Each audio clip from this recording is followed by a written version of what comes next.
Eder. Mech. Pallister. A Pordenone, nel parcheggio del palazzetto dello sport dove la loro vita è stata spezzata, è ricomparso un fiore con un biglietto semplice, senza frasi ad effetto. Sono tornati lì i genitori di Teresa Costanza, mamma Carmelina e papà Rosario, per fare quello che possono ancora fare per la figlia e per il suo fidanzato Trifone Ragone.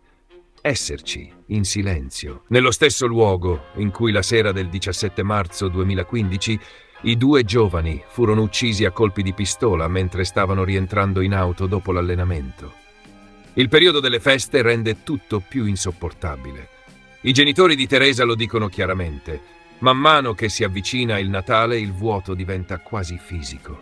Cresce il bisogno istintivo di fare quelle piccole cose che un tempo erano normali, come scegliere un regalo, organizzare una cena, sentire l'agitazione dei preparativi, e che oggi non sono più possibili.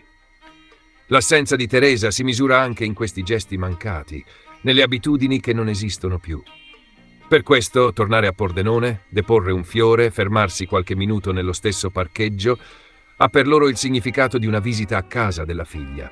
Non una celebrazione pubblica, ma un momento intimo di memoria, vissuto però in una città che quel delitto non lo ha mai dimenticato.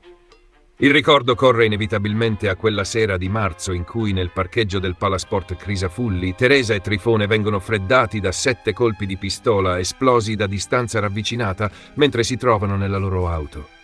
Trifone, militare originario di Adelfia, 28 anni, viene colpito per primo mentre sale sul lato passeggero. Subito dopo viene uccisa Teresa, 30 anni, assicuratrice milanese di origini siciliane, laureata alla Bocconi. L'arma, una beretta calibro 7,65, verrà ritrovata mesi dopo nel laghetto del Parco San Valentino, a non molta distanza da lì. Le indagini porteranno a individuare come imputato Giosuè Ruotolo, ex commilitone di Trifone, originario di Somma Vesuviana.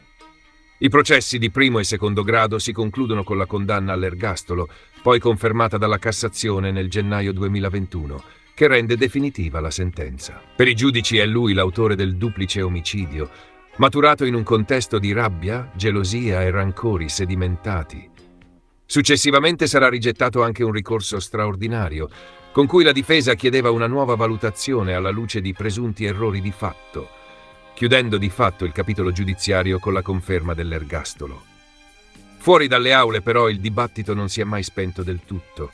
Negli ultimi anni avvocati, commentatori e alcuni articoli di stampa hanno rilanciato dubbi sulla tenuta del quadro probatorio che ha portato alla condanna, sottolineando elementi ritenuti fragili o contraddittori e ventilando ipotesi di riapertura del processo o di revisione.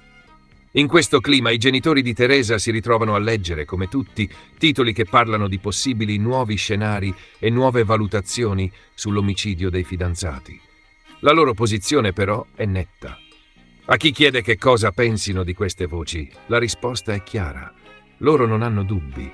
Dicono di leggere sui giornali proposte di riaprire il processo e analisi che rimetterebbero in discussione la responsabilità di Ruotolo, ma ripetono che per loro l'autore di quel duplice omicidio è proprio lui.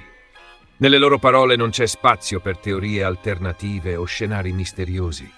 La famiglia si aggrappa alla verità stabilita nelle sentenze, dopo anni di indagini, udienze, perizie, interrogatori.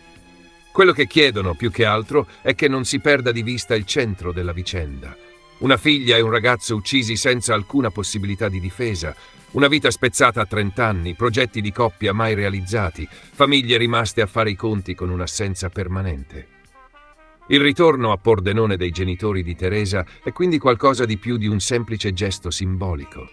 È un modo per ribadire che, al di là di ogni discussione tecnico-giuridica, la ferita del delitto dei fidanzati resta aperta nella carne viva delle famiglie. Il fiore lasciato in città, nel freddo di dicembre, tiene insieme 3 livelli. La memoria privata di chi ha perso una figlia, il legame con Trifone e con la sua famiglia, e il rapporto con una comunità che in quella vicenda si è riconosciuta, restando colpita dall'efferatezza del fatto e dalla lunga battaglia processuale che ne è seguita. In prossimità del Natale, per mamma Carmelina e papà Rosario, il messaggio è semplice e spietato. Più passano gli anni, più la mancanza di Teresa si sente.